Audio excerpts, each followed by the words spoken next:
Let's try that again. Thank you, thank you, Mel, for pointing that out. I literally had my mouse on it before I transitioned, and I just didn't click it. I don't know what the deal was. Oh well. Sound there is. So, what was I saying? I'm trying to remember what I was saying. Oh, good evening.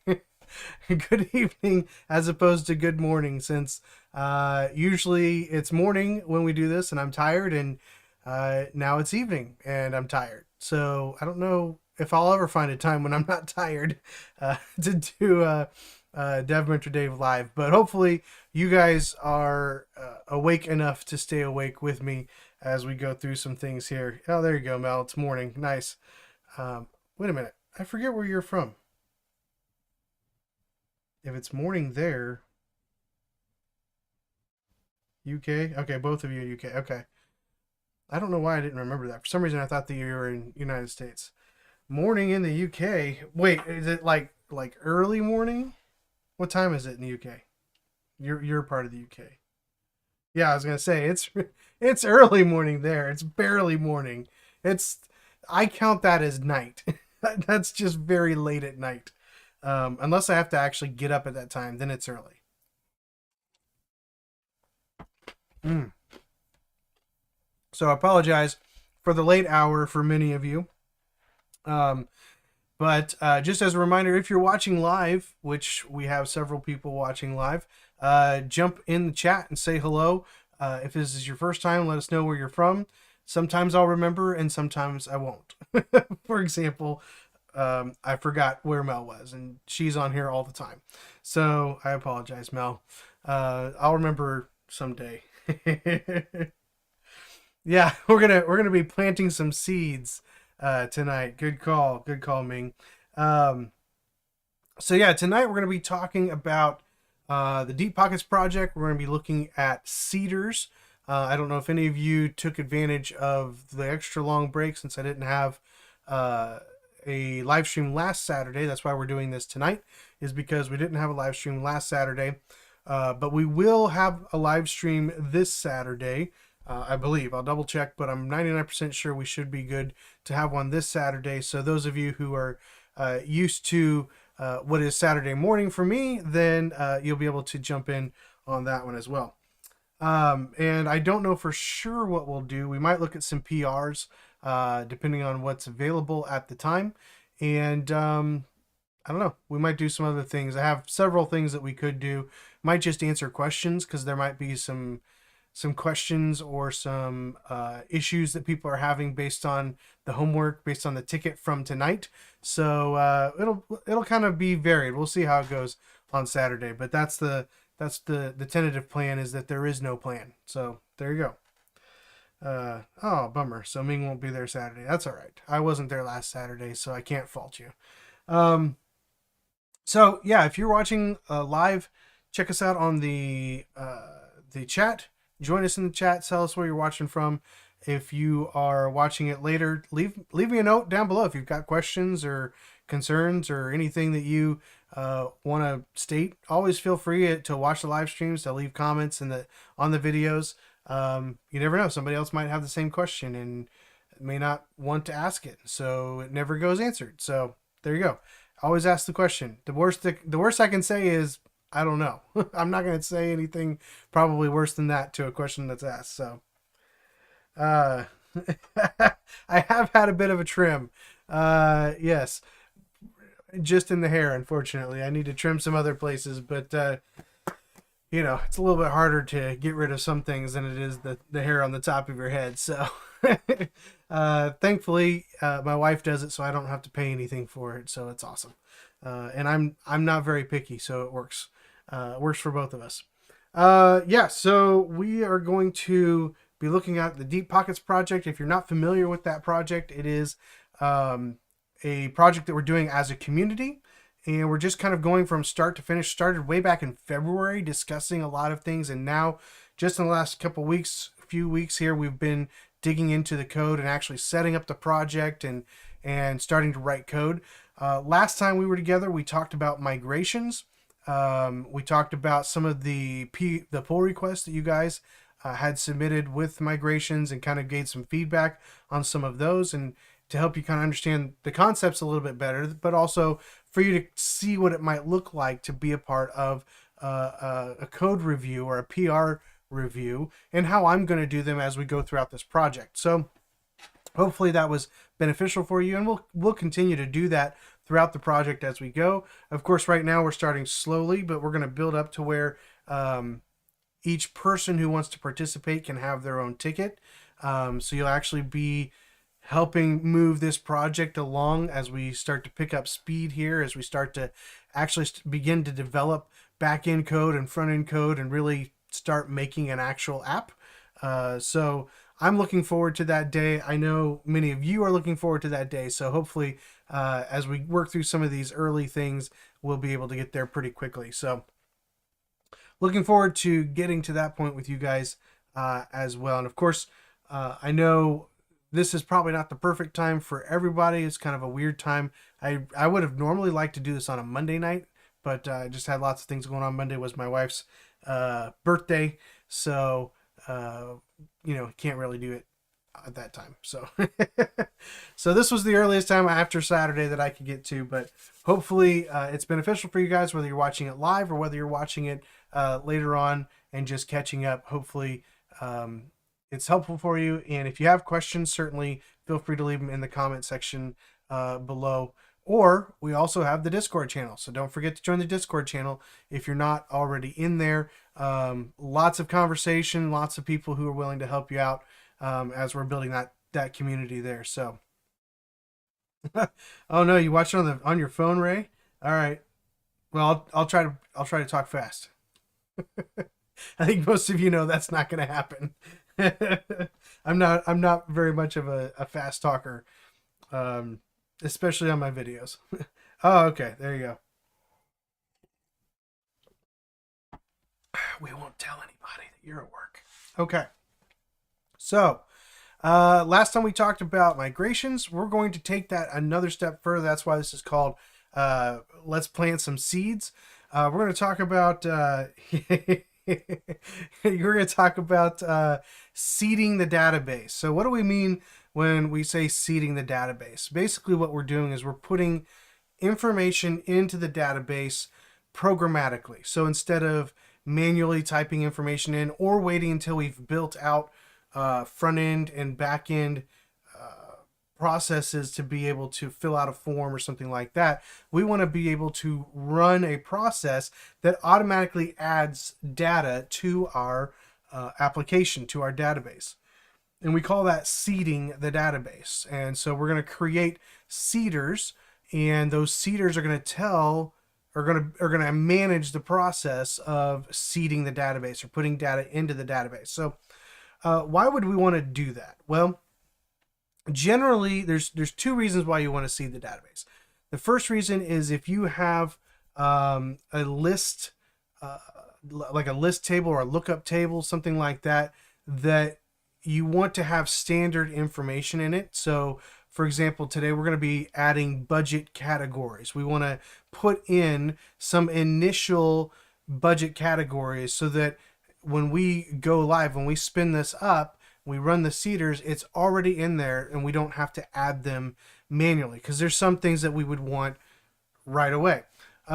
Sometimes you would want to seed the database with things like car makes and models, right? So you wouldn't want somebody to have to go through and type all that information out. Sometimes you can get that information in like a CSV or something like that, and you could use a seeder to populate that data into the database in the structure that you want. So there's lots of reasons why you would use a seeder, and for us, we're only going to use the seeder for that purpose, really for one category or one thing, and that is the budget categories table. Now there's another reason why you would seed the database, and that is so that you have test data, whether that's test data for you personally interacting and testing locally, or maybe it's test data for your tests. You would use probably not seeders but factories, but we'll talk about that very briefly because that's part of your homework for the ticket. But But the whole process is you're going to add data so that you can test, and especially when you're building forms and tables and things like that, you want to be able to have some data in the database to be able to see, is am I getting everything? Is it being mapped on the screen the way that I want it to be mapped? Is the layout working? And so you want to have some data in there without you having to manually add that data every time you test. Plus, let's say you have some issues with your environment and it blows up and you lose your database, or you accidentally erase your database somehow or something like that, right? If you have seeders in your code, then you can just rerun the seeders and you'll get that information back in your database. So it's very, very helpful, especially for testing and manually testing and building out your application to have seeders. Now, like I said, there's two kind of types of seeders. You want a seeder that runs when you are actually deploying the application, but some of those seeders you only want to run when you are developing locally. So that's going to be another piece of the puzzle that you guys will need to figure out for your ticket this time. Again, this will be a community ticket, so everyone will work on the same thing for this one as well, as we're kind of getting started here, just to get people into the process of how we're doing things. But that's basically what we're going to be using seeders for. Are seeders just for information you already know? Sort of, but not necessarily. So the seeder that we're going to build together tonight is going to be stuff that we are choosing, that we know ahead of time. But there's going to be something else, and I'll introduce it to you very shortly, but I'll basically just point you to the documentation. But there's something called a factory, and factories make it easy for you to programmatically seed a lot of random data. And so you might get to where you don't want to think through, okay, what's the data that I need for 10 users, right? Well, you can use a factory and tell it, hey, I want you to build 10 users using the user factory, and that will build out 10 users in your database. And so there's some things that you would want to specifically build, and sometimes you just want to build things randomly based on a certain structure, right? And so that's what we're going to look at today. Now,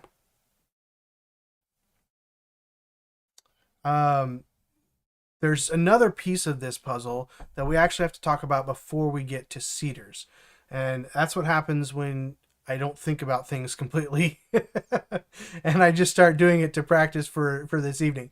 And that is a model. Now, we talked before that Laravel uses something called Eloquent.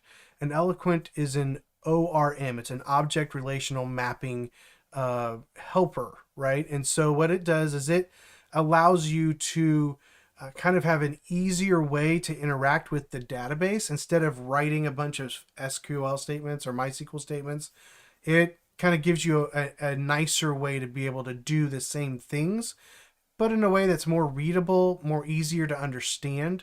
And it makes it to where you can use the same code against multiple types of databases. It manages the mapping of those relationships. And so it's really, really helpful. But in order to use that, you actually have to have a model. And what a model does is a model basically is kind of like a translator, right? It translates between what you are talking about in your code and what the database actually has available to it. And the very basic models basically look at the database and see, okay, what are the columns in the database? What are the types of those columns? And then it generally automatically just pulls that information out and sends it to you in an object, which is really cool. So we don't have to do a whole lot with models. There's lots of things that you can do with models, and we'll get to those in the days to come. But I would highly encourage that you read some of the documentation on models on Laravel, because again, my goal for for these live streams is not to teach you how to code in Laravel. It's to give you examples and kind of a starting point, and then make you go learn on your own. So, because that's the way it works in the real world, is we give you some help and then we push you to learn on your own. All right, so let's talk about, or let's take a look at models here. If I can find my code and switch it over. All right, hopefully you guys can see this. Let me know if this text is too small. I bumped it up a little bit, but let me know if it's good.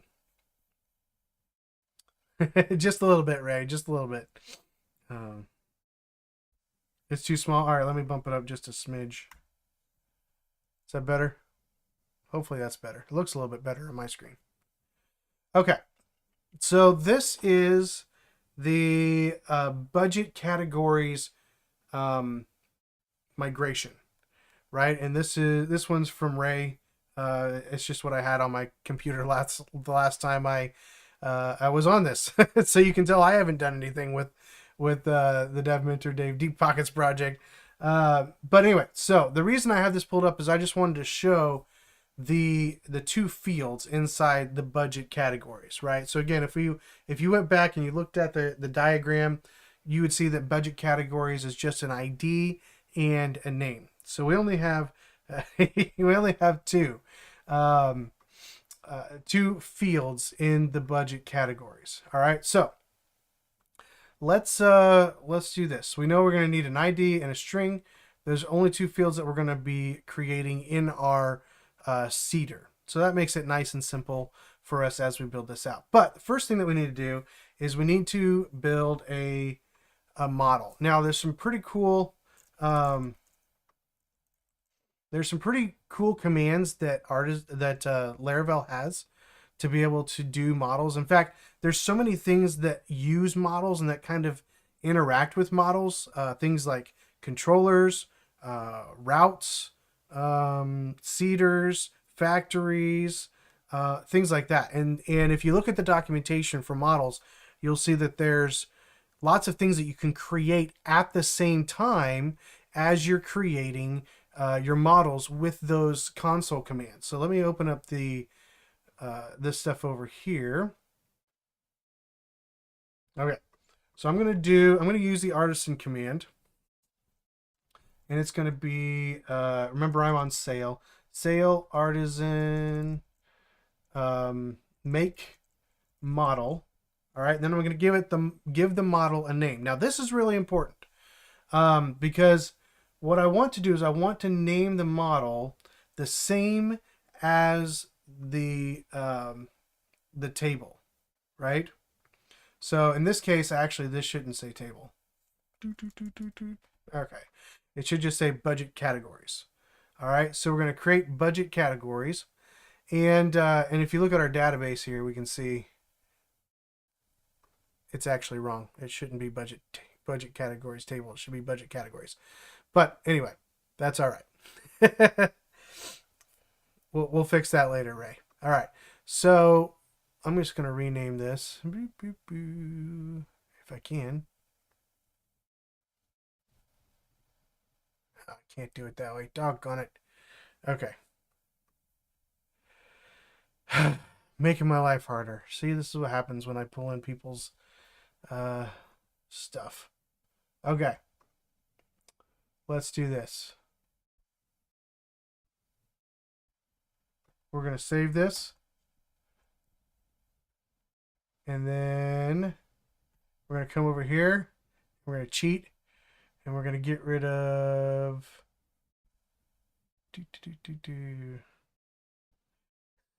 the budget categories table. I'm going to pretend like that one has never run. And then we're going to run... the sale artisan migrate. Oops. All right, the one that I ran, which that's all I needed. All right, so let's come back over here. Budget categories. All right, so now we have a budget categories table, which is what I was looking for. All right.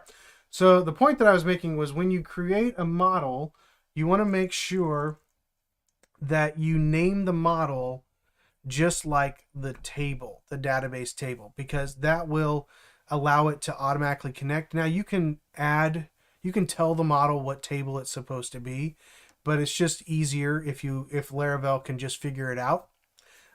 So it's all that implicit knowledge there. So let's do sale artisan, sale artisan make model.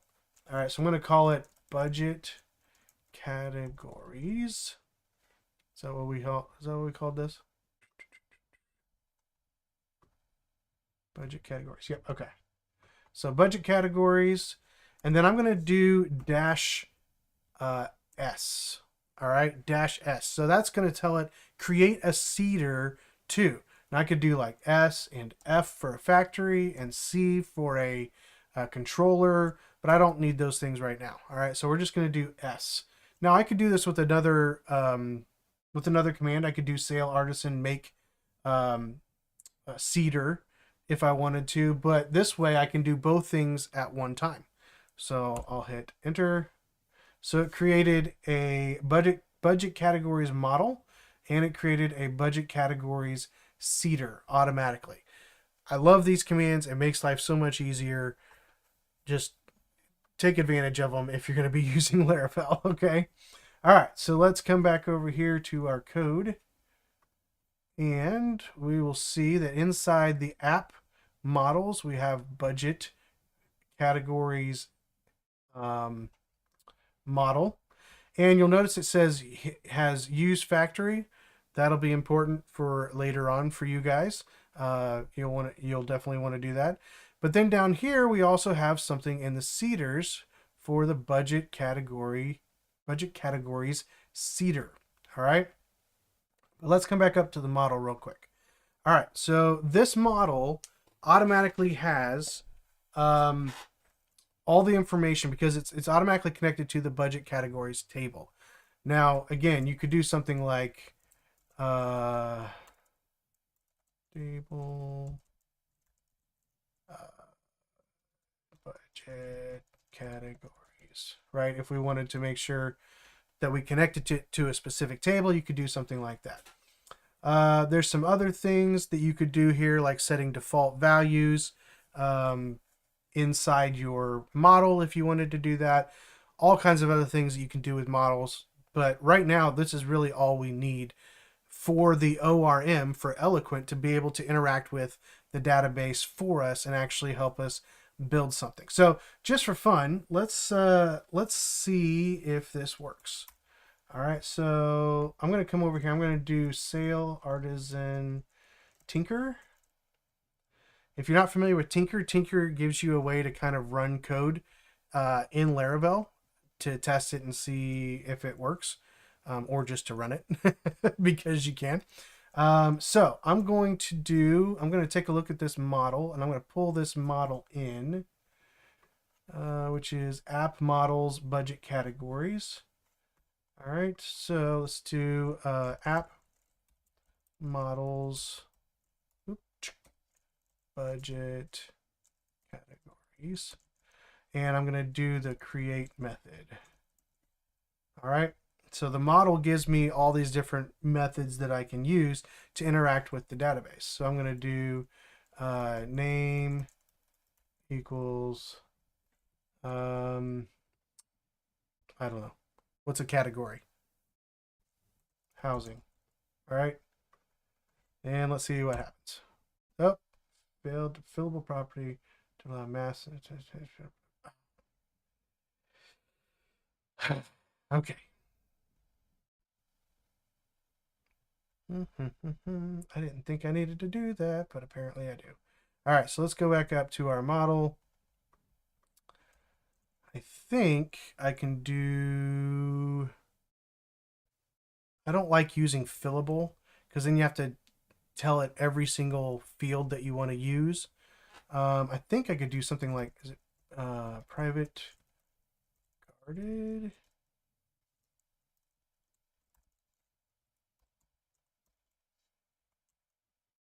I think that's what I'm looking for. Let's find out. Let's check the docs.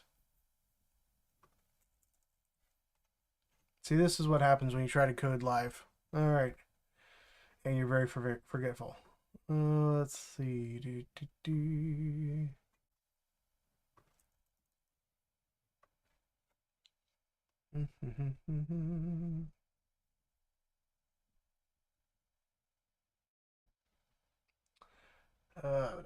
I want guarded.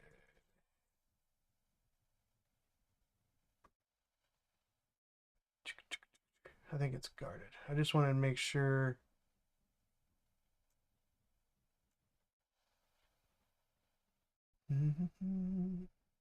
There we go. Mass assignment.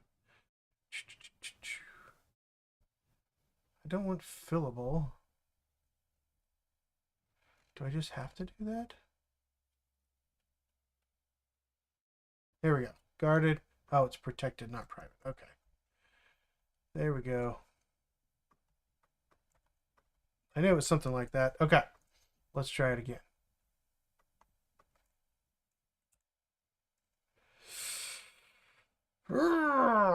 Okay, hang on.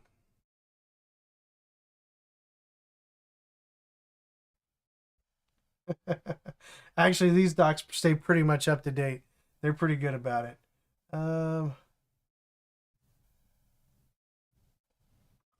Why is this not working? Did I say it? Did I put it wrong? If you guys see me doing something stupid, let me know. Guarded. That's what I had. All right. Fine.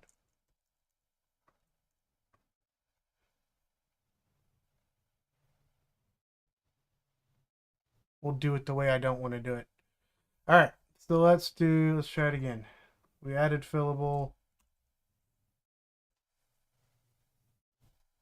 It's on there. Did I not save it? Pretty sure I saved it. Budget categories.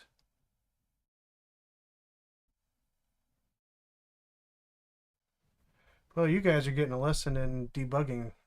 How's that? Yeah, there you go. Exactly, Ming. What in the world?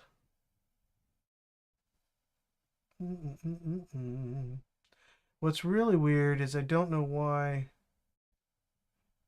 Like, I've got this in here, right? Protected, fillable, equals name. It is name, right? Isn't that what we named it? String, name, yep. Budget categories. Maybe I can't have both.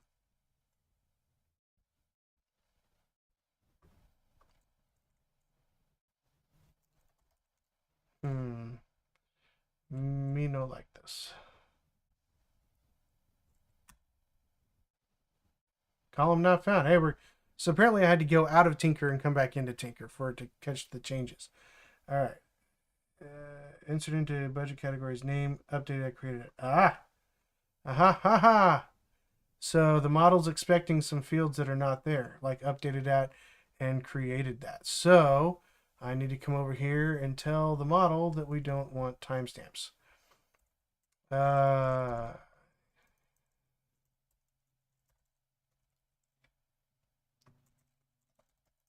think that's probably protected too. Let's get out of here.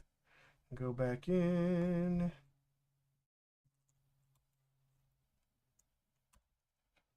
There we go. Must be public. Okay. See, this is what happens when you start working a job that doesn't require you to code all day long.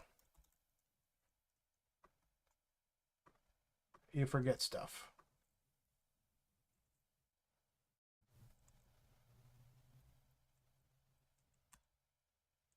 Finally, we got it to go through. There we go. Okay. Yay, it's working. Let's go check our database. All right. And we have housing. Excellent. All right, let's delete it. Well, that's a good reason to use Tinker because we would have been running into the same problems when we tried to run it with our seeder. So there you go. Now you know about Tinker. All right, so let's exit out of that. Clear. Okay, so let's go back to our code. So we've got our model here. I still don't know why this is required. I know we're doing a mass create, but usually if you have, I wonder. See, now I gotta test something. See, this is the problem with developers. All right, so let's just do guarded, right, with timestamps false, and I just want to see if it was just an issue of not exiting Tinker. It was. It was. That's all it was. I just need to go out of Tinker and come back into Tinker. Doggone it. All right. Well, now you guys know. There you go. Let's see. Okay. So that's the way I would normally do it with guarded as empty so that nothing, so that everything is fillable automatically. There you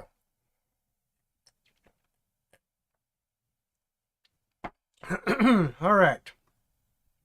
So we've got our model, and our model allows us then to interact with the database as we just saw through Tinker and all the struggles that we had there. So now let's go down to our seeder. So we've got a budget category seeder. And this is not pulled in the model yet, so we need to pull in the model. So let's do this. We'll do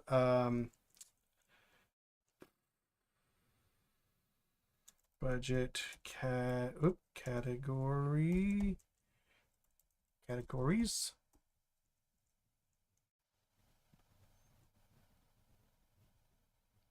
Actually, I think models are usually singular, but we'll just do it this way for now. Create. And then we'll do the same thing. So we'll do name and value housing. All right. So this we will import class app models budget categories. All right. So we're using the budget categories class. And again, this usually a model is singular. I should have made that singular. That's my bad. You know, flog me later. All right, for everything. So budget category create is really what that should be. See, that's bugging me now. Okay, let's go back and fix it. Budget category. I wonder if it will work. It should work. Still with this. Let's find out. Let's try budget category. Nope, not found. Why is it not found? It should be found.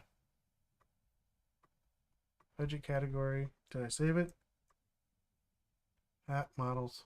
Budget category.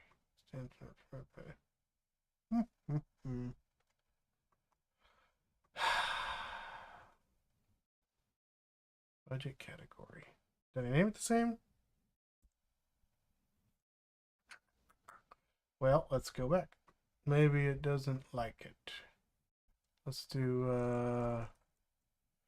is it protected or private? I don't know. We'll find out.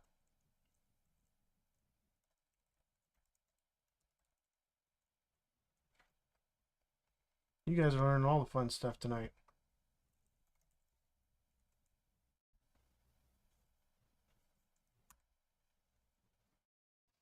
Budget category is not found.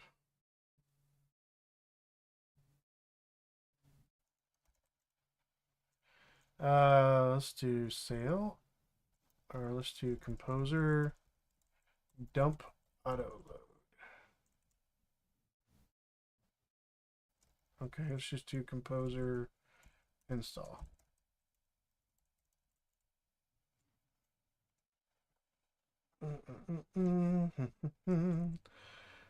Let's see, does not comply. Blah, blah, blah, blah, blah, blah, blah. Oh, haha. rename the file. Where's my rename? There it is. To budget category. Let's try that again.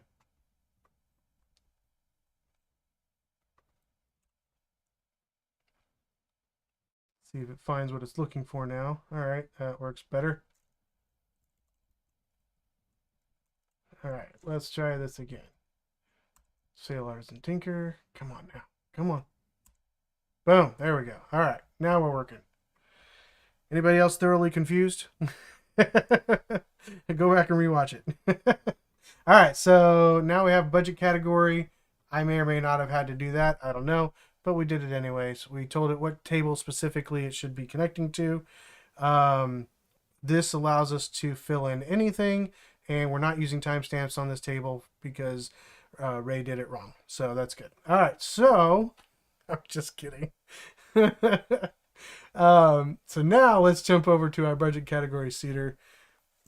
Excuse me, this should be budget category. This should be budget category, create. All right, now this is going to be a seeder that we want to run whenever we actually do a deploy, when we do DB seed. All right. Yeah, the error messages were not very helpful. Honestly, a lot of that's just me remembering what I've had to do in the past because I'm not very good at this. So anyway, so budget category, and this should probably be changed as well. So let's rename this to budget category. Yeah, we leave it that way. All right. So, because we are doing multiples, right? So here's our database seeder. This is what gets run when you just do db seed in your console, which we'll do here in a second. And so anything in here, it's going to actually run. Now, as you see, I commented out stuff that Laravel adds automatically for users, but you can kind of see how this works. Okay, so let's do use app models. What do you name this? Budget category. All right, so, oh no, but that's not what I want. I want use, we'll just do this. All right, oh, hang on a second. We should be able to just run a list of seeders, but they don't have it set up that way. Let me look real fast. Documentation.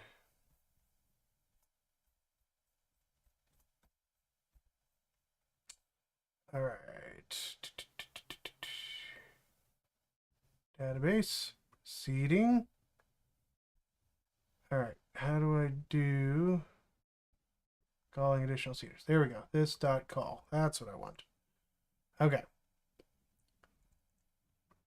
Now I can call specific seeders. We'll comment that one out. And we'll do budget categories.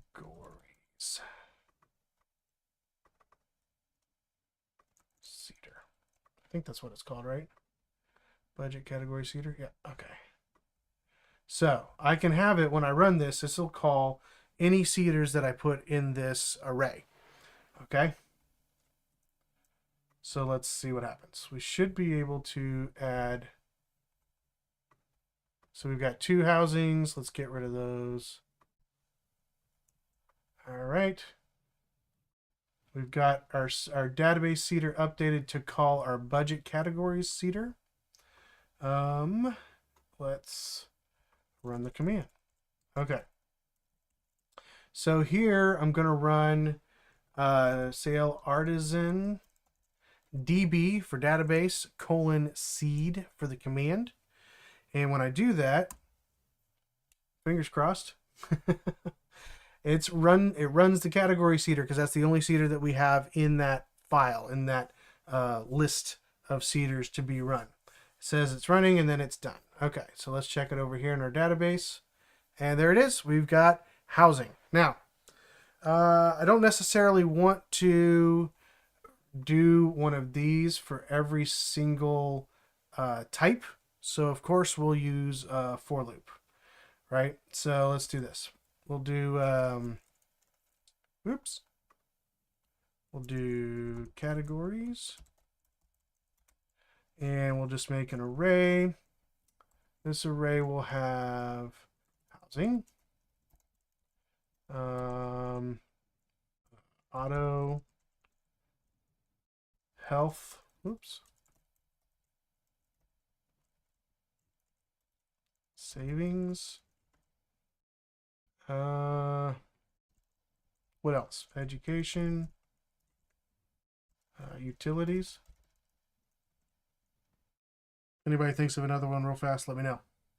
Let's see.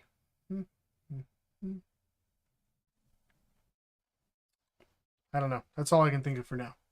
All right, so now let's loop through that. So for each categories as categories. So then we're going to run this. Boom, boom, boom. We could do more things to check, like we could do find or create, something like that, but I'm not really worried about it right now. So here we would do category. All right, does that look right? Look right to you guys? Hopefully. All right, let's see. Let's run it. Sale artisan DB seed. Running and done. And now we've got all of those automatically in. So again, we kind of knew what we wanted to put in here. So we put this in as static information in our file, in our seeder. But there's another thing that you can do, and that is you can use something called faker or factories. And factories use faker. And what a factory does is it allows you to kind of define a way of creating lots of the same thing. And if you look at the documentation, we're not going to go through the documentation on that today because that's going to be part of your homework. But there will be a link to the documentation where you can take a look at factories. And factories just kind of give you a way of defining the object that you're trying to create, and then it'll create as many of those as you want. All right, so you'll be able to say, hey, I want to create like 10 of these or 100 of these. We've had some cases where we've had to create over 1,000 of an item at a time to actually test some functionality. Maybe you're testing functionality that's like pagination, right? So your pagination you need to be able to test the different levels of pagination, how many per page, things like that. So you might do a factory and use that to put in 1,000 items into a database, and then just clear out your database afterwards so that you can test that and just make sure that the pagination works as expected.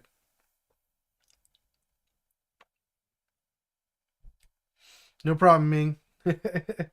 I might quit after the first hour after everything that we just went through. I'm just kidding. Unless nobody's here. Then if nobody's here watching, then we'll just shut it down. So that's good.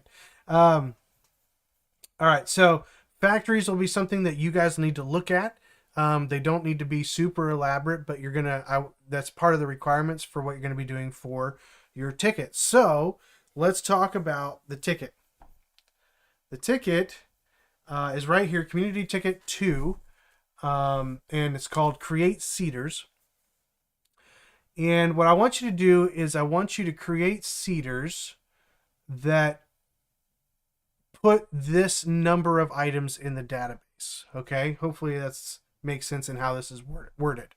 But put this number of items in the database. So I want you to make a seeder that puts 2 accounts in the database. I want you to make a seeder that puts 1 budget in the database, puts 5 budget lines in the database. And those budget line items should connect to a budget, probably, would be a good idea. And then I want you to put 5 bills in there. The whole idea here is, 1, to learn how to use the seeders. 2, to learn how to use the factories and how to use them to create multiples of a specific entity. And if you look back over the documentation, if you look in here, you can see that they're using this thing called fake name. And fake comes with a lot of different types that you can use to fill in all kinds of different field types. But you might have to pull in a random value from your categories as well. So that's something to think through. I should probably run category seeders before I run the seeder for budget line items, right? Because budget line items requires or uses a category ID. So you'll want to figure out, how am I going to pull in a category ID from the database after it's been seeded so that I can use it in this one. So lots of things to think about. And really that is the goal of this ticket, is not just to give you busy work to create a bunch of seeders. I want you to think about what that specific seeder is going to require. Might not require anything, but I want you to think about how you go about making sure that you pull the right information in, using the factories to be able to allow you to build data that you would use for testing. Now, the last piece of this that I did not say in the ticket, and I will add this to the ticket, is you need to come up with a way in your seeder, your database seeder. So this guy over here, come up with a way in here so that the seeders that you create are the ones, they only get called on your local environment. All right. So that's another piece. I'll add this to the ticket. The seeders that you create should only be for testing. So they should only be run on your local environment. Now, sometimes you would run them on staging too. But the idea is, I want you to figure out, if you can, how do I only run these seeders on my local environment when I call the DB seed? Now, you can call in your command line, you can specify specific seeders, right? So if I come in here, I can just go sale artisan DB seed, and I could do something like class equals budget category seeder. Boom. All right, and that's only going to run just the budget categories seeder. So we should have twice as many here, and we do. All right, so you could do that if you wanted to run a specific seeder manually, but I want to be able to run all the seeders that I required, and I want to be able to run just the ones that I need locally to be able to test. So I'll make sure and add that to the information in the ticket. All right. Let's see. Ray's still here. Your battery's making it. That's cool. Don't let him escape. Thanks. All right. So, hopefully that mostly made sense, especially with all of my bumbling around trying to figure out why the model wasn't working. But just for, again, kind of a refresher on the process. So a model is what allows us to interact between the database table and our code. All right, so the model looks at the database table, finds all the information about that, all the columns, the column types, and things like that. And that model will help us in putting information in, taking information out. For example, let's go to Tinker. I was already there. Clear sale artisan Tinker. All right, so let's just say I want to do, I want to find all the items in all of the budget categories in the database. So I could do app models budget category. And I could do find. Or let's just do all. All right, so all. Boom. And so that's going to print out all of the items in the database so far. All right, so we could keep going. Enter, down, boom. So that's the end. All right, so there's all of the items in the database. we could do something else here. We could just do. There we go. Okay. I hit Q, by the way, just in case anybody wondered. Okay, so let's do app models find, or let's do where name is housing.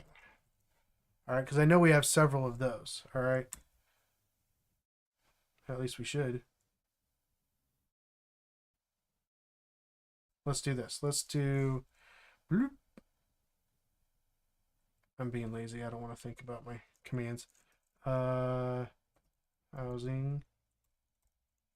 equals.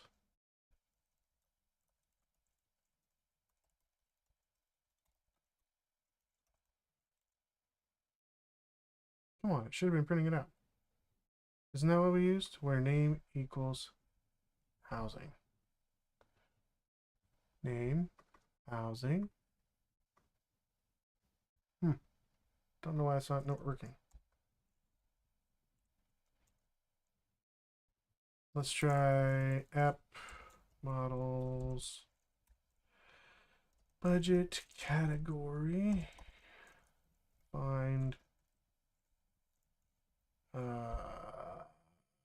16. All right, so that pulled ID number 16, which is utilities. Still don't know why.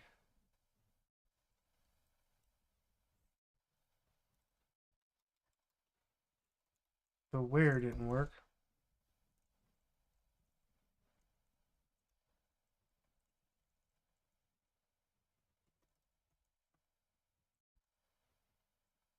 That's odd. I don't know. Anyway, you can use Tinker to interact with those. All right. So we could actually do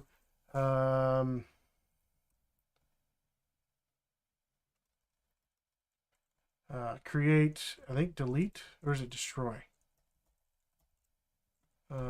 Destroy 10. All right.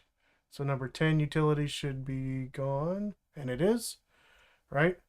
So all these different commands that you would do, you'd have to write all this out in SQL, but you can just do it with these class commands, and you can actually chain them and do things like that. So check out models. Models are pretty cool. We'll be interacting with those a lot in this project. They're kind of like the hub in some respect. For everything that we do, for all the CRUD that we do, they're kind of like the hub, right? So the model allows you to interact with the database, and then the seeder just uses the model to put content into the database for you.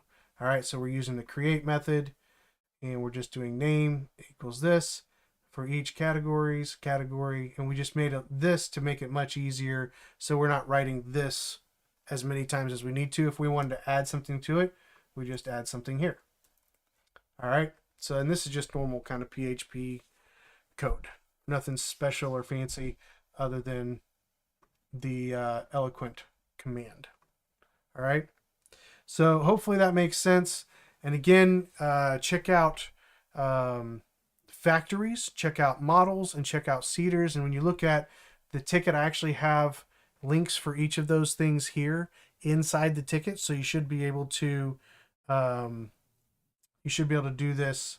You should be able to find the information that you need quickly. Yeah, Ming, there's a lot of databases, a lot of frameworks have some sort of ORM. Some just use a third-party ORM. I know for like some of the node projects I've worked on, we've used Sequelize, which I believe will work with MongoDB. It'll also work with MySQL and SQL servers, things like that. So yeah, it's a pretty common practice, especially when you have things that are going to be standard values in your application for drop downs and things like that, and you want to put those into a lookup table rather than inside the code. That's a good way to do it, and that way, anytime you deploy it, you can run those seeders and it's already there. So hopefully all of that made sense. Any other questions about seeders and how they work and what we use them for and all that stuff?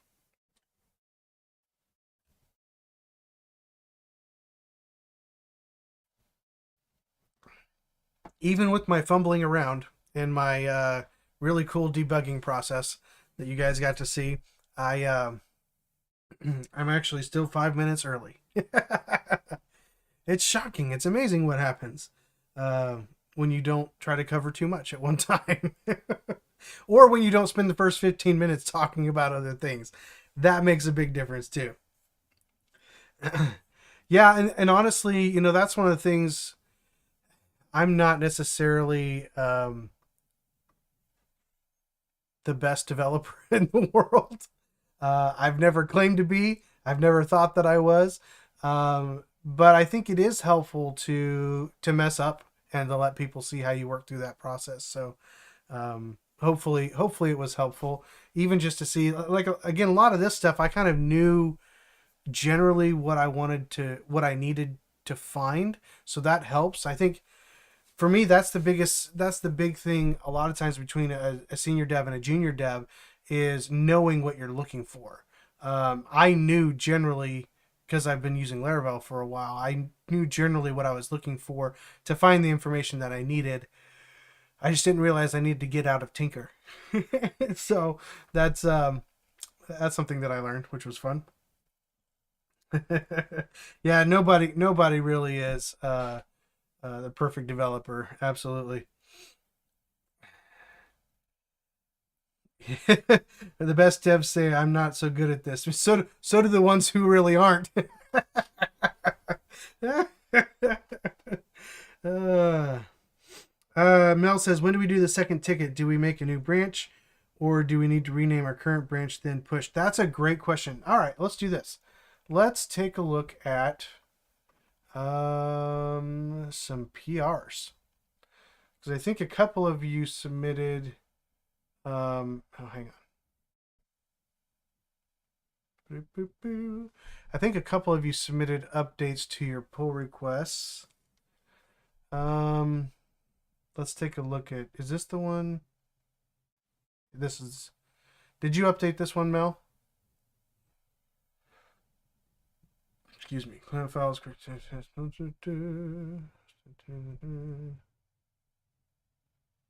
don't see any commits after this.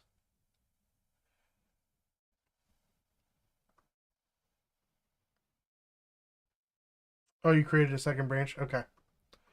That works too. Did you do a PR for that? No?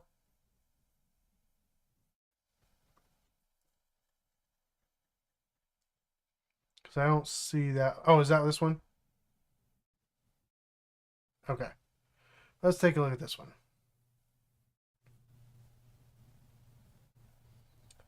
Do, do, do, do, do. All right, let's look at this one here. Files changed. 8. I think this is this CW's? I don't remember. Oh yeah, this is the one with the funky the funky stuff. I think this one had a bug, if I remember correctly.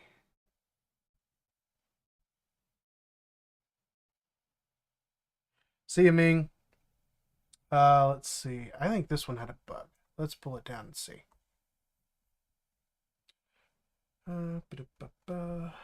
Okay. Clear. Oh, exit. Clear. Okay, so let's do get checkout. This branch. Oh, ha. Get stash. All right, get checkout. This branch. Get pull, just because I do that all the time out of habit. Okay, so here's something that I'm going to do. Now we've got different seeders, so this is a totally different branch, but I already have stuff in the database. Oh, hang on. Good call, Mel. All right, so I already have stuff in the database. I've pulled down this new branch, so I went from Ray's branch to the JCW91 branch. All right, so I pulled that in, and now I'm going to run the migrations, but I'm going to add a flag that will clear everything out that I already have if it's seeded in the database. Actually, it'll basically wipe the whole tables, which is good because Ray named his tables wrong. So just kidding. All right, so sail artisan migrate. Sail artisan migrate, and then I'm going to do : fresh. All right, so this will tell it to make it completely from scratch. So nothing will be there when we get going. So we'll run this. All right. So we got a dropped all tables, right? So that happened. And then we created the migration table so that we could track which migrations we did, which is very good. We ran the user table, password reset table, and then we got to the create balances table, and that failed.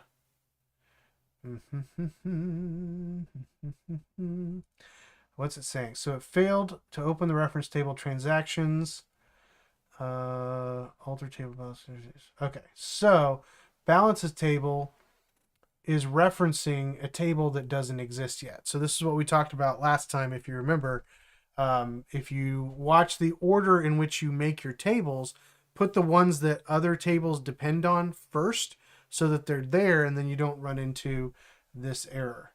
So what I would do on this PR is I'd come back here and I would say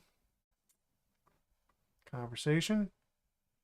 And I would just do this as a general conversation because I don't want to put it on the specific file. I'll just say something like this table will not run because it's referencing, you can see all my bad spelling too, the transactions table. Why is it referencing the transactions table? Let's go take a look.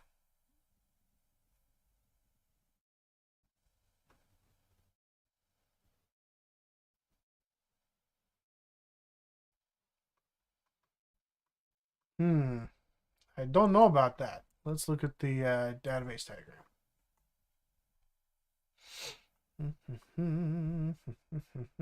So again, this will tell us what we should have. Oh, it does have transaction ID. Okay. I forgot what it was supposed to have. Okay, so that's fine. It's just that it's being created before the transactions table. So it doesn't know where to get that information. All right, so let's go back here and let's go back here to conversation. See if it saved anything. It did. Good. Which has not been created yet. Rearrange your migration files so they run in proper order based on the names. Okay.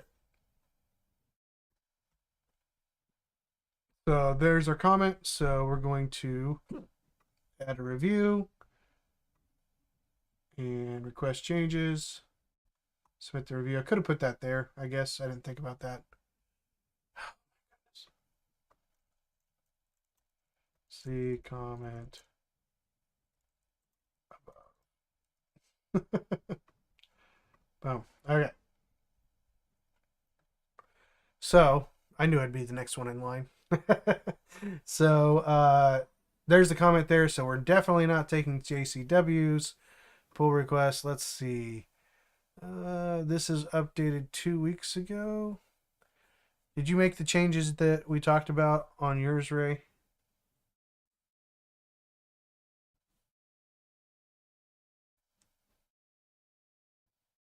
So I would go back here now that I am thinking more clearly, and say that you don't need table in any of these here. Expected amount, counts table. Yeah, so remove table. So I'm gonna request more changes. So remove the word table from table names. Boom. All right. Back to you, Ray. Back to you.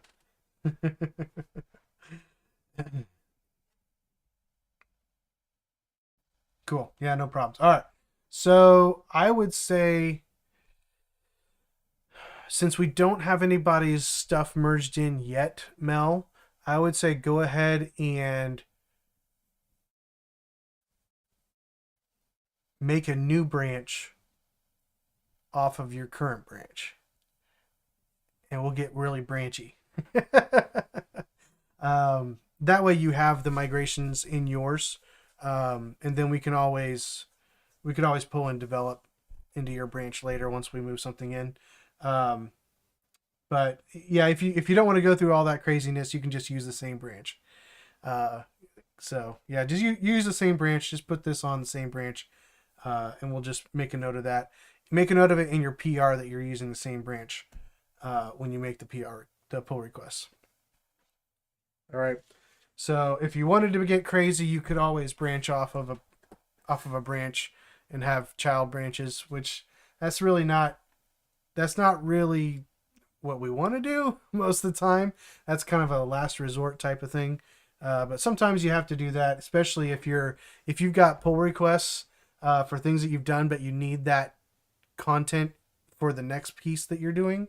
Um, and the people reviewing your PRs are not moving very quickly, like I'm not moving very quickly on your PRs, especially over the last couple of weeks, then it would be generally you would try to create a branch off of whatever your branches are, or another thing you could do is create a new branch and merge in your other branches that are kind of parent branches.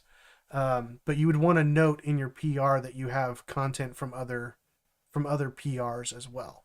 Um, so it's a little gets a little complicated there. I would just say use your current branch for what we're doing, um, but there are kind of multiple options that you could go down if you wanted to. Ray says get the intern to review your PR. Hopefully the intern doesn't have access to review PRs. You are the intern. That's awesome.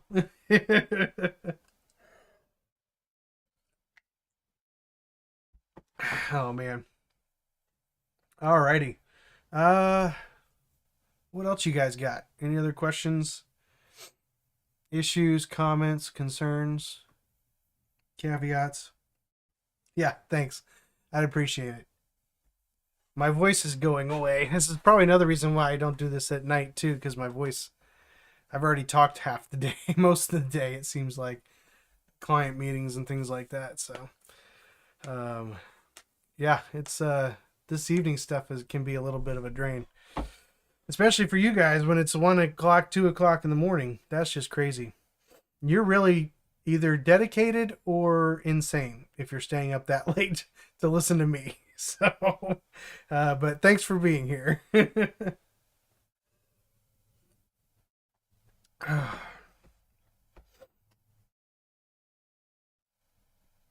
I know I'm getting ready to, or I'm getting eager to start putting out more tickets and start actually building uh, the UI and things like that. So hopefully you guys are still excited about the project and not just getting drained by these these technical details. Um, but this is kind of fun stuff for me too. I actually I don't know if you could tell, but I kind of actually really like debugging my issue.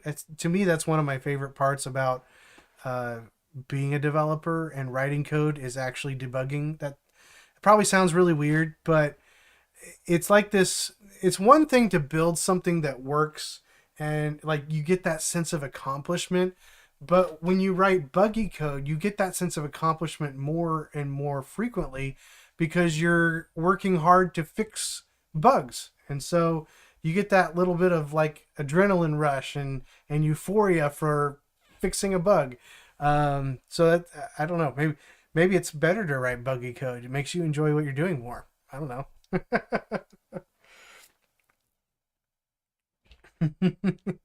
Yeah, superpowers are greater than lab safety. And then it says down here, results not typical. Uh, yeah, failure really is the best teacher. It's I view failure as a necessity. Like if you are just like moving right along and you're really successful and uh, I think this is one of the reasons why tutorials can hurt you in the long run is they can make it almost too easy to succeed or to feel like you're succeeding because you're just following along. You're not really failing as much or as poorly as badly as you would if you're just out there working and trying to figure stuff out and make things work. Failure drives you either to quit or it drives you to figure stuff out and get better and learn. And I think for the majority of people that I've worked with, and even junior developers that I've worked with, for the majority of them, it caused them to work harder. Now, there are some that I've worked with that have given up. In fact, the very first junior developer that I encountered, if I can say it that way, I think so. Yeah, I think the first junior developer I ever encountered and actually like worked with to try to help was one of those ones that eventually gave up. They quit. I think I might have talked about him before on the live stream, but he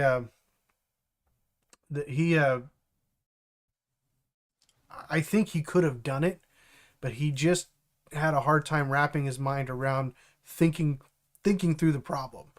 And that was really what I spent most of my time helping him with was like, here's your ticket. Think through how would I get to that point?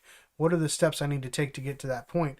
And he just had a hard time doing it. And maybe development really just wasn't for him, and that's fine. But it was kind of disappointing to see him uh, quit and walk away. That was kind of a it was tragic for me as somebody who's trying to help him out to see kind of my first junior dev interaction mentoring process fail.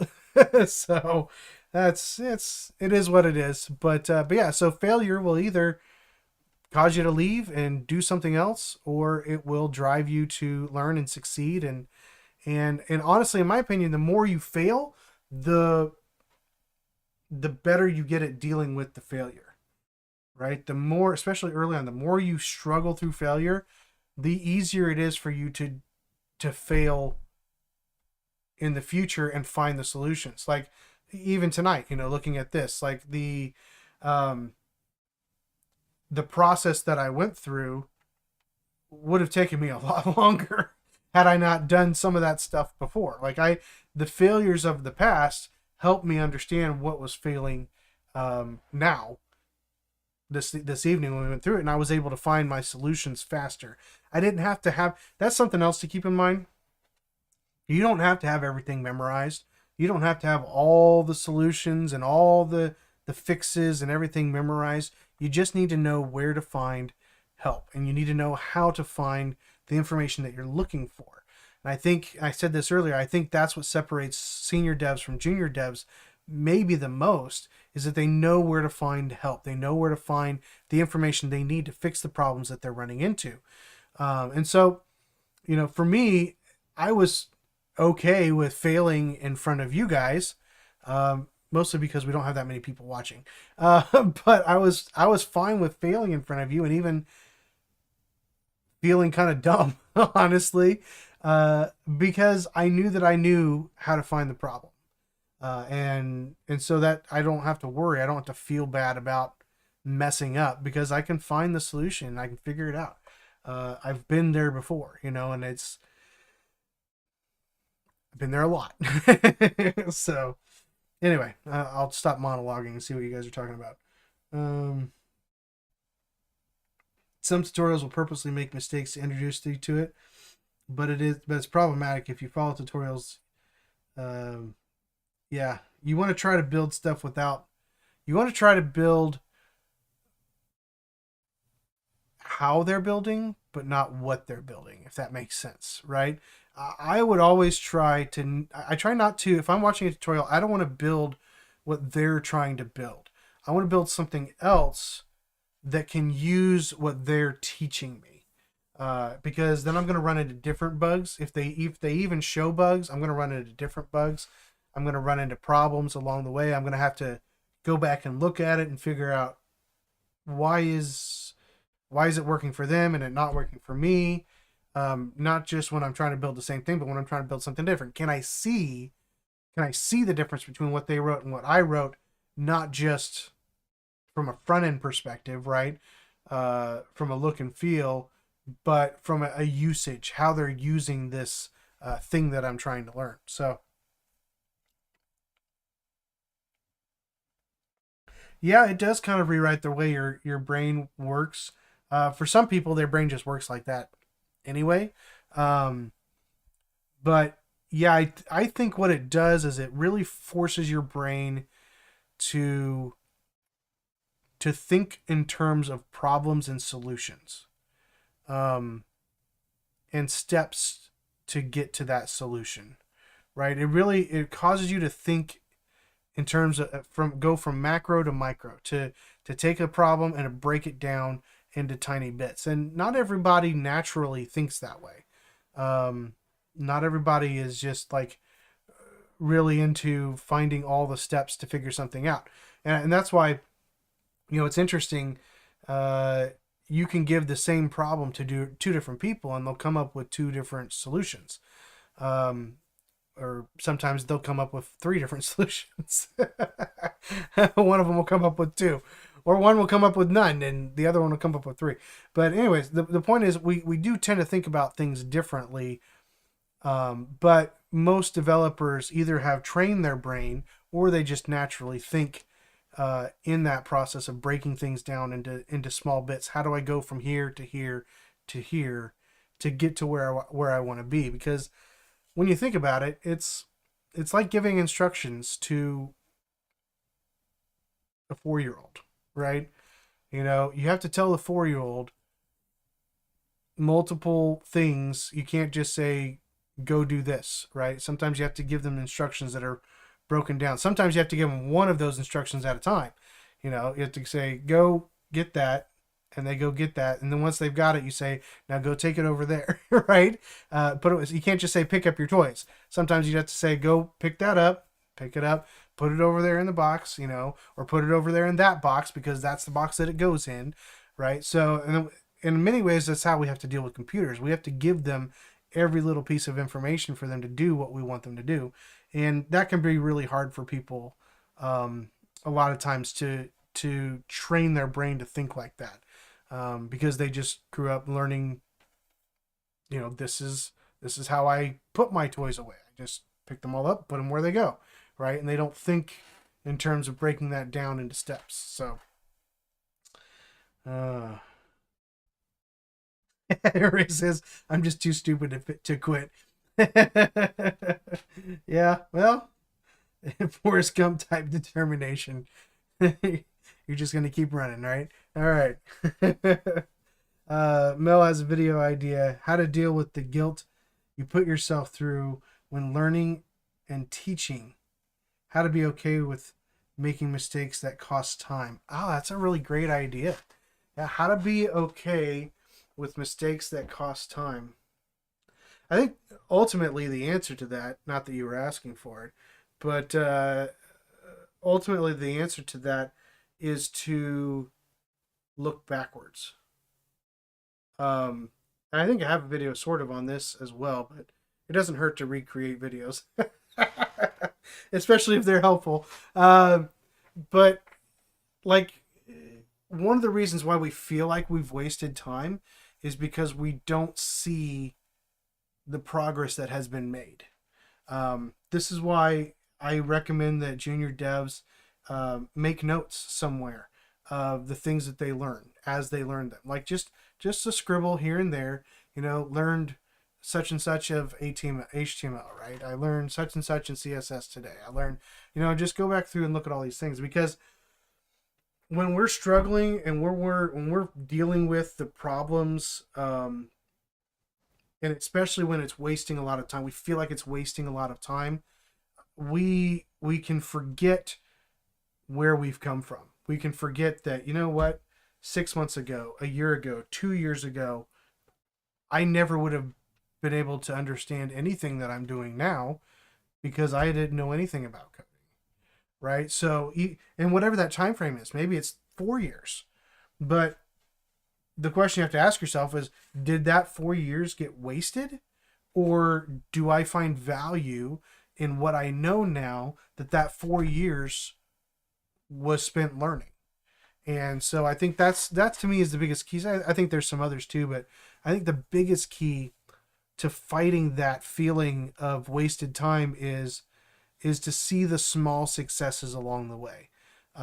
Especially when you're working for a big goal, whether that's getting hired or whether it's, you know, finishing a specific project or something like that. It's easy to get lost in the day to day mire, right? It's easy to get lost in the day to day shuffle and failure, especially if you're dealing with a bug for multiple days or something like that, because you're not doing it full time or something.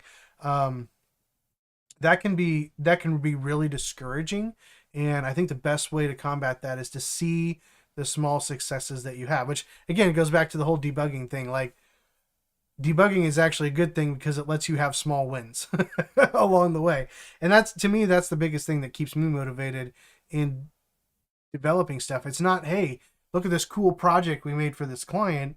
It's, I really like writing code, and because I like solving problems. And sometimes the problems I'm solving are the ones I created by my bad code, but I like fixing those too. So, but seeing those small successes and celebrating them. Don't just look at them, but like, be happy about them. You are where you are now because of a lot of time and effort put in, and so as you're hitting points now where you feel like you're wasting time, just think about how good of a dev you're going to be after that, um, and I think that'll help with that process. But I still might do a video. Thanks for the idea.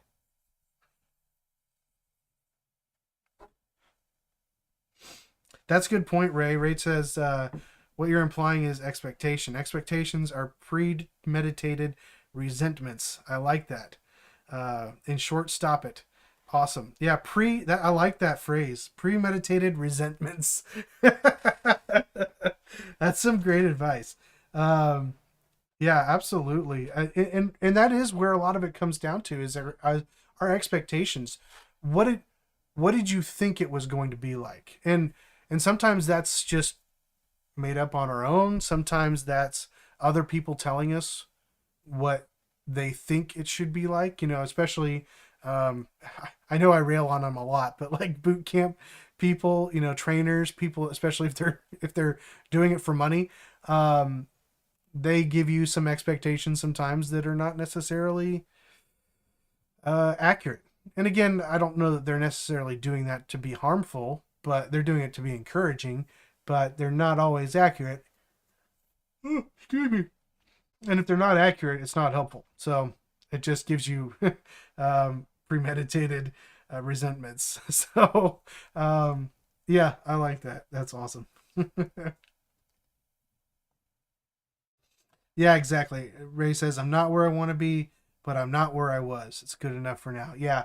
And honestly, I think that view of where you're at helps with so many different things. It helps those times where you have imposter syndrome.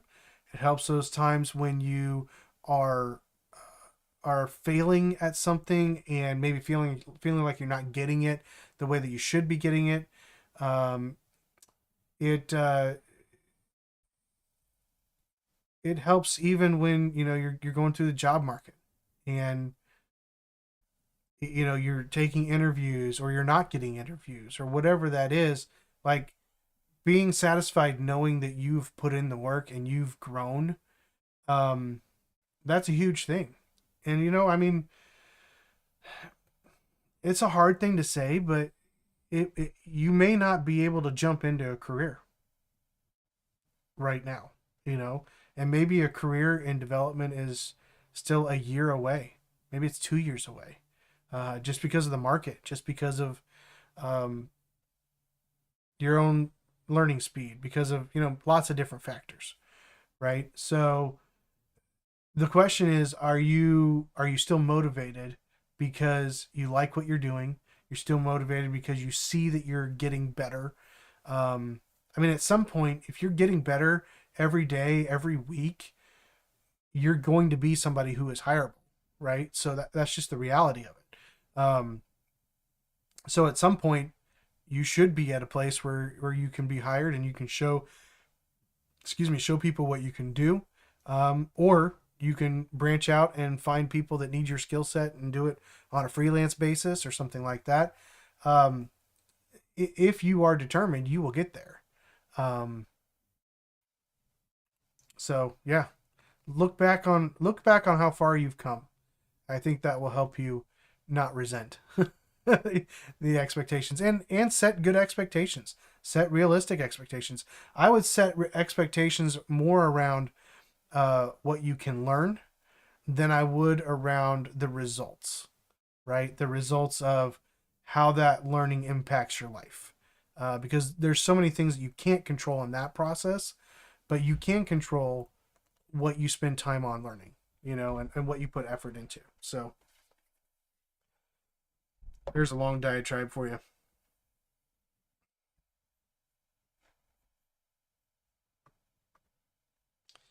All right.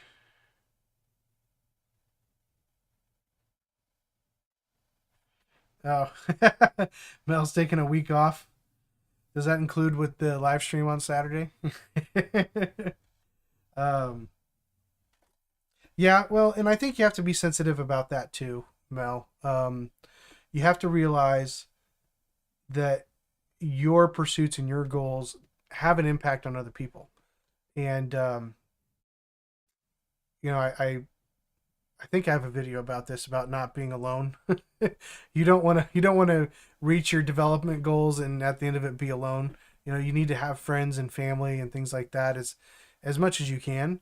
Uh, Partially to pull you out of it so that you're not spending all the time doing this, but also you need to stop doing it at times to build those relationships and make sure that they're still around. So that's important too.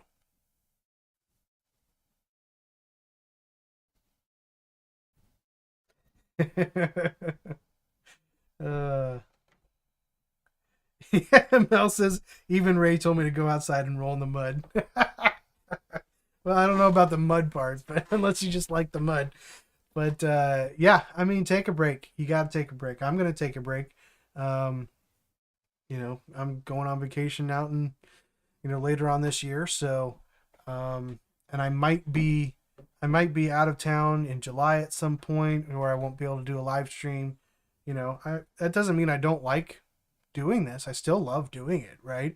But sometimes you need a break. You need to take some time off. You need to do something else. Um, that's just the reality. That's the reality of most of life, frankly. But especially for developers, I don't know why we can really become fixated on on what we're doing, and solving those problems and fighting those bugs. So we definitely need to do better at it as a community as a whole. But yeah, take the time, enjoy the family, go learn some new board games.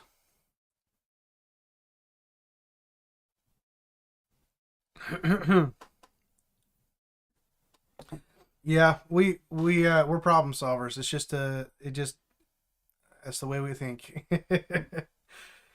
So sometimes you got to stop solving problems though.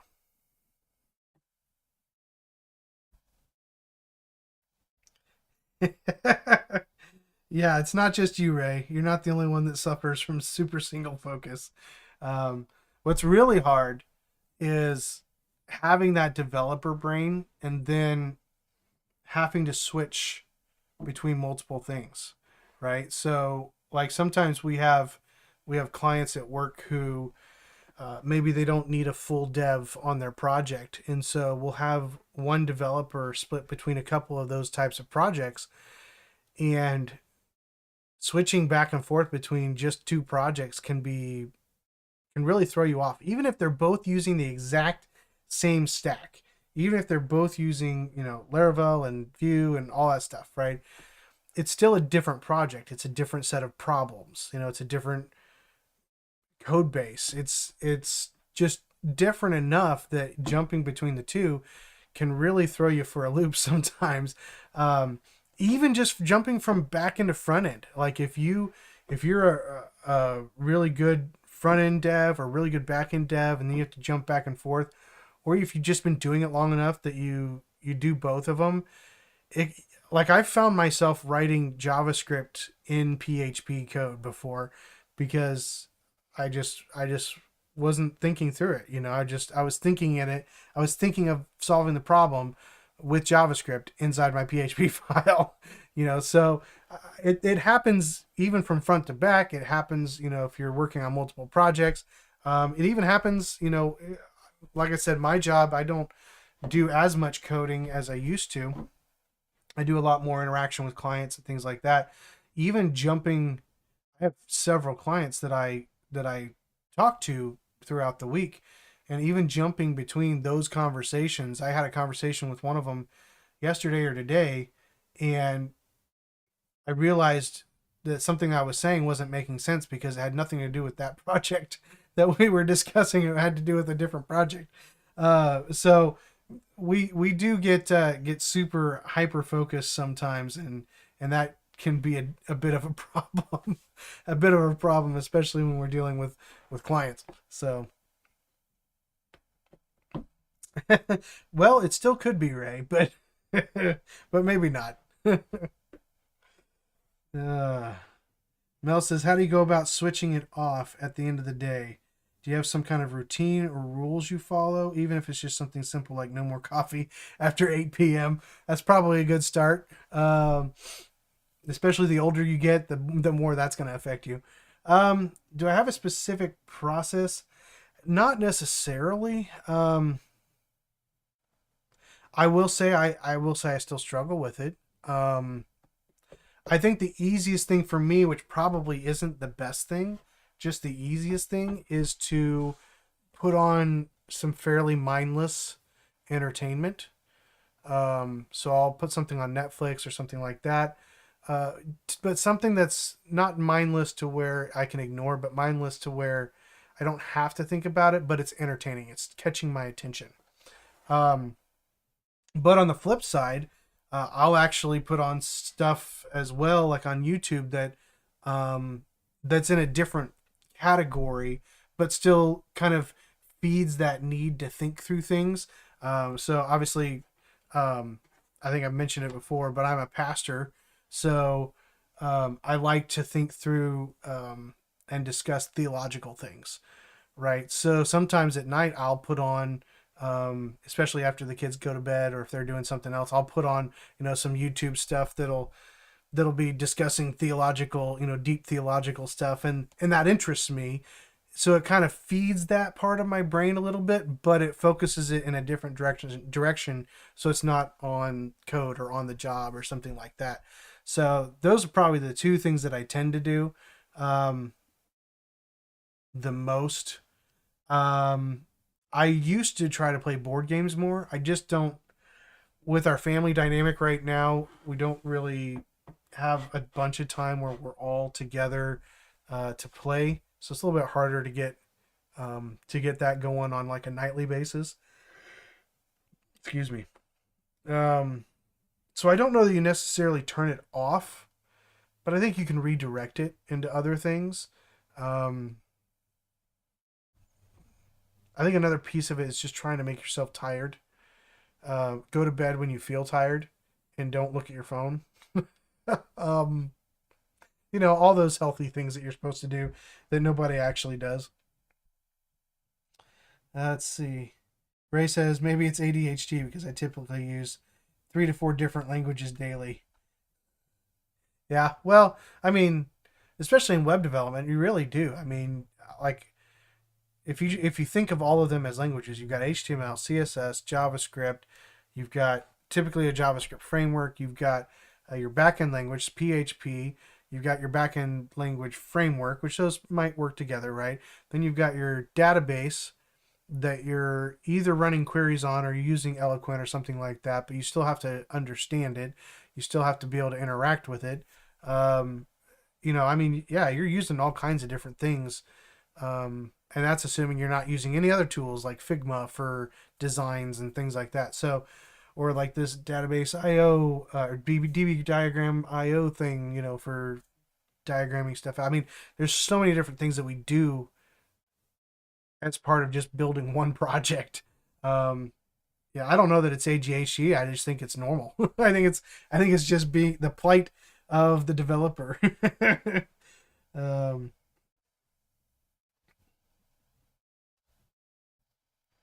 yeah, I mean, you're just gonna. It's just part of what you do, really. I think as a developer, so I wouldn't chalk it up to anything abnormal. I would just say it's normal for people who are weird like us.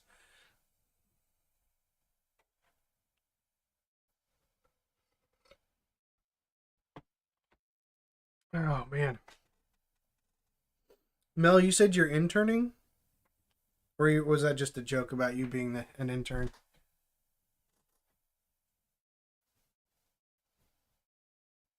Yeah, weird like us, obviously. I'm okay with being weird, as long as other people are weird with me. Okay, that was just a joke. I thought maybe I just wanted to make sure, in case you weren't, we're actually doing something that would be interesting. You're the intern's intern. Yeah, that's one thing. I don't think we've ever had any interns at the job that I currently work at. Um, I think they just wouldn't be able to keep up with what we need to do, and we have a lot of good devs who just knock out the work. So I don't know. I don't think we would know what to do with them if we had interns. um, yeah, so that's weird. I've never really done an internship for anything. The one time I ever worked with interns, they were in the creative department, and they spent their whole time reorganizing files on hard drives, which sounded horrible.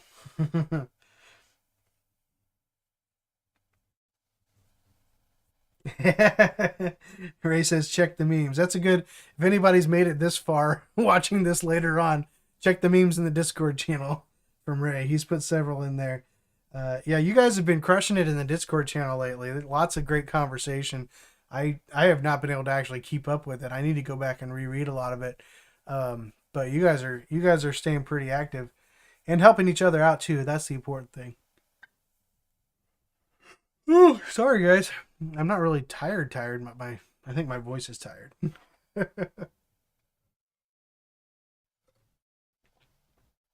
The voice is going when this was full when I started, and I usually don't get that far with my drinking, with my drinking of water.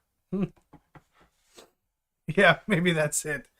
The brain's tired. It's not working anymore. Or are you saying your brain's tired? It probably is. It's like 2 o'clock in the morning your time. That's crazy. What did Ming say you had to do? I forgot. Mm,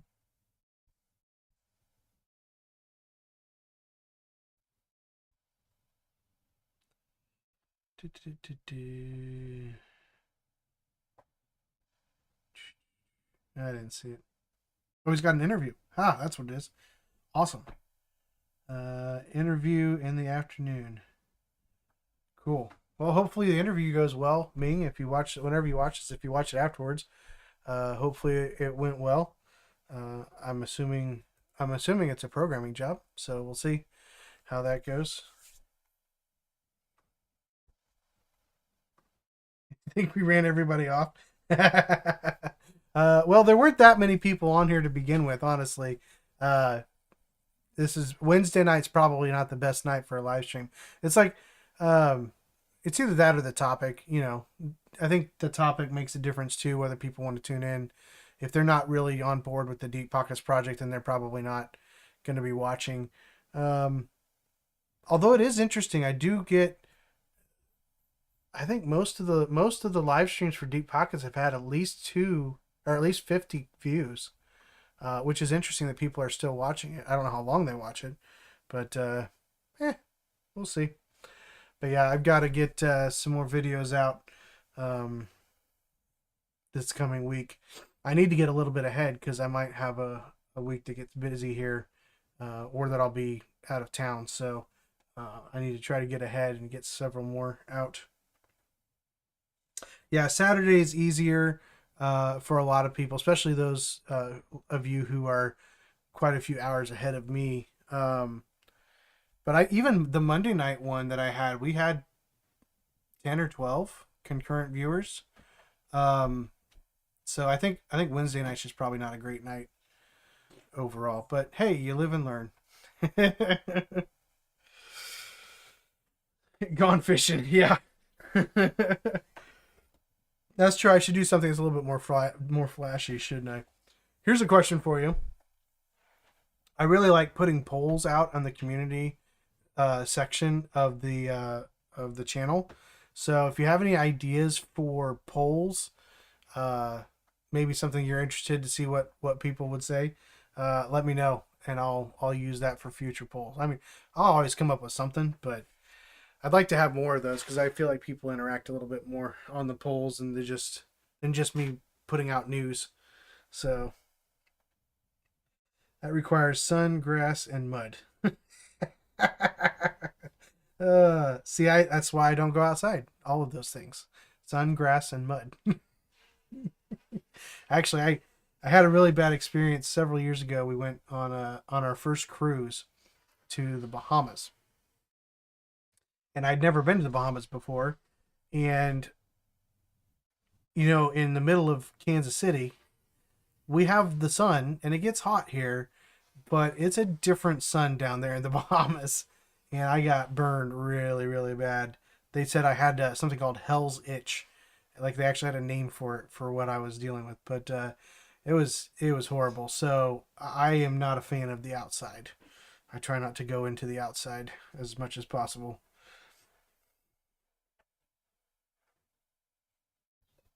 Yeah, I probably should redo the where you're from poll.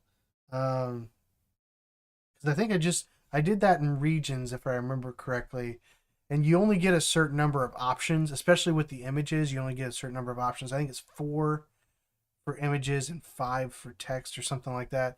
But yeah, I probably should now that we have more viewers just to see where people are from.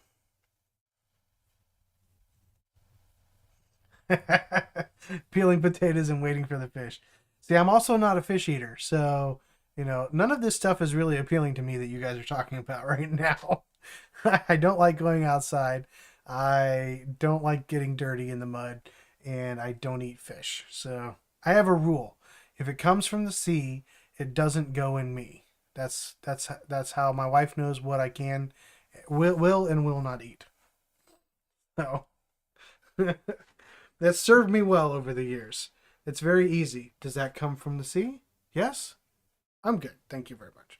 This is why you will not find me visiting the Far East because I can't stand fish or anything from the sea, and that's mostly what they eat over there. So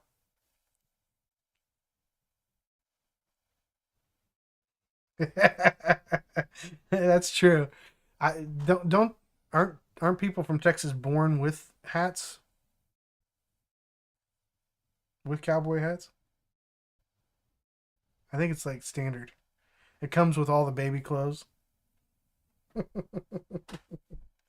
Oh boy. Oh, you're plenty entertaining, Mel.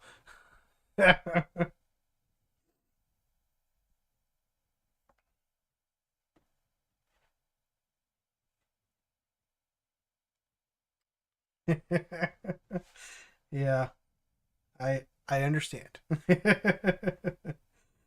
uh, you had to throw them back. Oh, do you have to have a license in order to get? If I remember correctly, I think you have to have a license just to even fish, even if you're not taking any. Like if you go out and fish and still throw them back, I think you have to have a license for that. But there's also can be a limit on how many you can take too. But I don't. I think if you have a license here, you're then licensed to take as many as you can take per day or whatever it is. Um, I think it's per day because they can't keep track of how many you had over a week, right? So, yeah, that's honestly my favorite type of fishing is throwing it back. In fact, I really don't like fishing at all because it's boring. But at least it's boring to me. Uh, but so my son and I, my oldest son and I, when he was I don't know maybe 4 or 5, we went on this men's retreat thing or this father son camp out type thing, and they were fishing out of the lake, and of course he's too young to really get it out there or anything, and I didn't buy any bait or anything. So he's literally just throwing a hook out into the lake, which is not going to typically get you anything. And we're getting ready to leave, and he asked me to cast it for him one more time. So I was like, "Fine, I'll do it." There's no bait on the hook, nothing. So I took it and I flung it out there, and literally almost immediately, this bass about this big, about a foot long, this bass got a hold of it and hooked himself. And so then I had to reel in this stupid fish that I didn't want to catch in the first place. And so I had somebody else come over and grab it, get it off the hook, and they actually kept it because they had a license. And so they kept the fish, but it was a good sized fish for no bait and for really not wanting to be fishing. So it's my one claim to fame when it comes to fishing.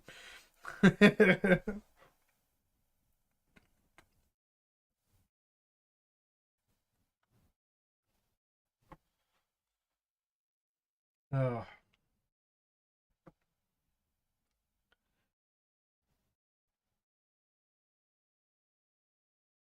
Oh, interesting. Some counties don't require a license if you use a cane pole. Huh. They just figure you can't catch as many. That's interesting.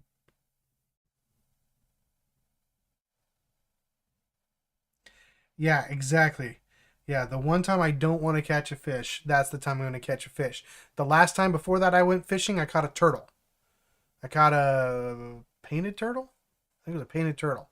I'm like, dude, why are you getting hooked? And it was like way down in his throat. It was nasty. Anyway, uh, anybody watching this later on, if you made it this far, I apologize. welcome, welcome to the fish talk with the as my wife calls me, the great white indoorsman. Um, I don't like to go outside, let alone fish or hunt.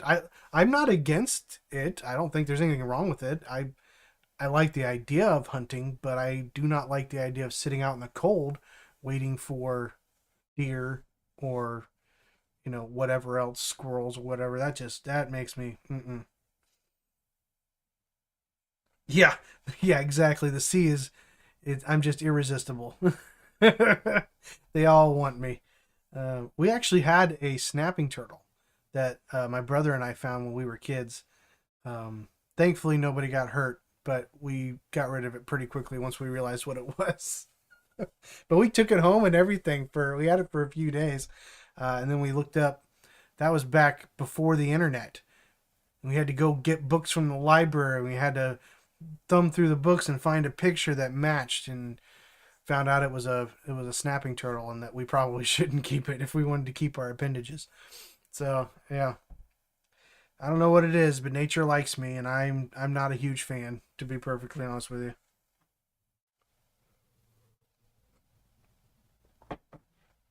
I do like pets though. I'm okay with pets. Yeah, yeah, right. I had to think. That's exactly what it was. I had to think and research, and I couldn't just look something up by going like this. Um, well, actually, did they have computers in the library then? I think they did. I think they had the cat. Yeah, I think they had the catalog on the computer at that point. but when I was younger, they didn't. I'm that weird age group that you and I are both, that weird age group that grew up as computers were becoming a thing. So we know what it's like to use a rotary phone, and we know what it's like to use a card index to find books at the library, and we know that all this technology is moving very quickly.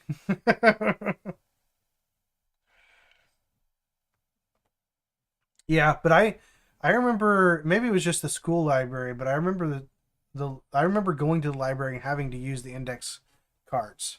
Um, so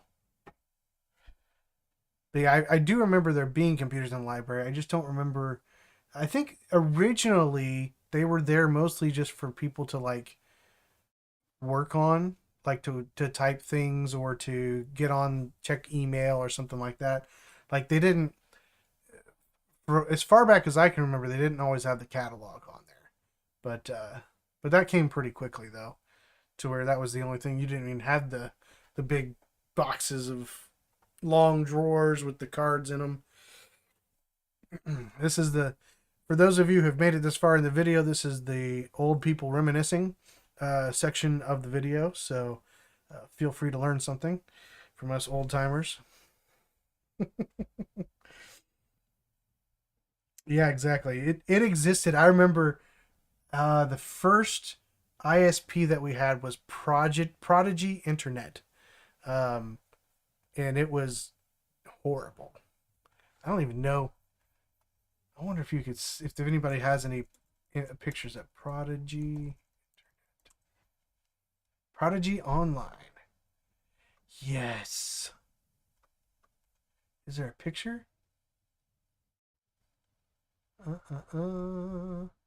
Prodigy Online. I'm not seeing any pictures. Surely Google has some images somewhere. Oh yeah. This is awesome. Like this interactive personal service. Typing your ID and your password. And this was the life right here. Prodigy Internet. The games. Yeah. Oh man, this is taking me back. Taking me back. Wow. Yep, Prodigy Internet. That was the thing. It was awesome.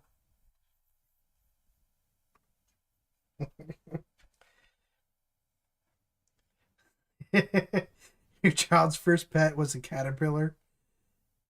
Had to search its type but couldn't find what it was until I came across a post of the 10 most toxic caterpillars in England. It was third. That's awesome. Of course it was. It's always the thing that you don't want. Oh man, that's hilarious. The third most toxic caterpillar. Did you release that one or did you destroy that one? I don't know. Can you pour salt on caterpillars too? Does that kill them like it does slugs? I don't know. That's funny. Yeah, exactly, Ray. We're young Gen Xers and old millennials. Yeah, I was really disappointed to find out that I was technically a millennial. I was like, I at least should be a Gen X. I'm probably closer to a boomer though. In my thoughts and ideology. Uh, that's funny. Oh boy.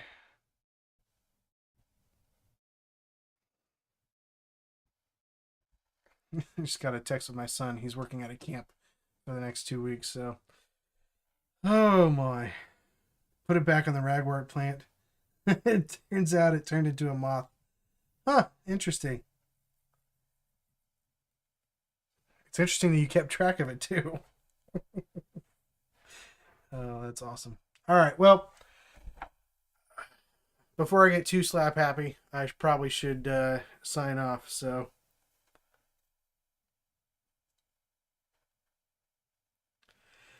teach us something about how you intend to implement React. I'm still working on that. So the way that so all you need is like an app.js file. If you look at the original React docs, not the original, but like the non um,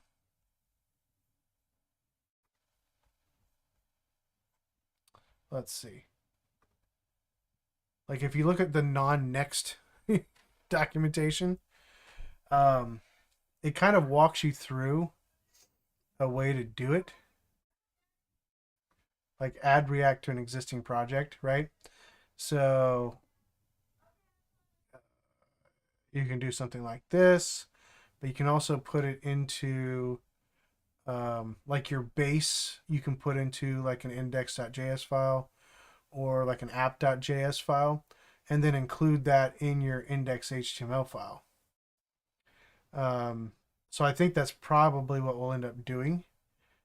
Uh, yeah, but we'll see. I'm 99% sure it'll work very similar to how we do it with uh, what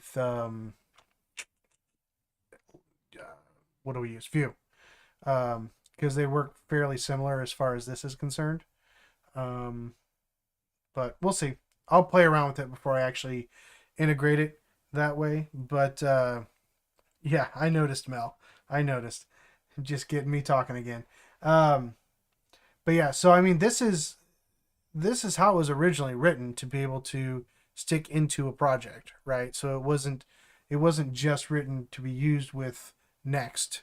Next just makes it easier to do it like a spa, to have it on its own um, server, things like that. So, but yeah, we'll see. I have an idea of how I want to do it. I just need to actually test it out. So if we can't get it working, we need to choose its replacement. Well, I mean, technically, we could just use Next. I'm just trying to avoid it because I don't want to have multiple repos. I mean, we could probably put it in one repo, but a lot of usually with Next, you would have a separate repo. Um, but yeah, we should be able to just include it in the project if we build our components correctly. Um, but yeah, so I don't think it'll be terrible. I just need to sit down and do it so that I can give you examples of how to do it later on. But I haven't done that yet. I've looked at it, but I haven't done it yet. So um, please, no shooting anybody writing code. They give us jobs eventually. So anyway, all right. I'm going to sign off, guys. Thanks for hanging out with me. It's good to see you all. Mel, especially, get to bed, get some sleep. It's very early / late for you. So it's not his fault. JavaScript was given a ridiculous deadline. That may be accurate. I don't know. All right, guys. Have a good evening, and I'll see you guys on Saturday. Um, so if you're there, if you're able to make it, I will see you on Saturday, and we'll look at some of those PRs if you guys have PRs up. And if not, then we'll discuss some other things. Maybe I'll have the React thing figured out by then. We'll see. Uh, we'll see what happens. All right. All right. I'll see you guys. Thanks for hanging on and hanging out with me. And Saturday. Yeah, this Saturday. I'll be live this Saturday. So we should be back normally on Saturdays moving forward for the project. So cool. See you guys. If I can figure out where stuff is. There we go.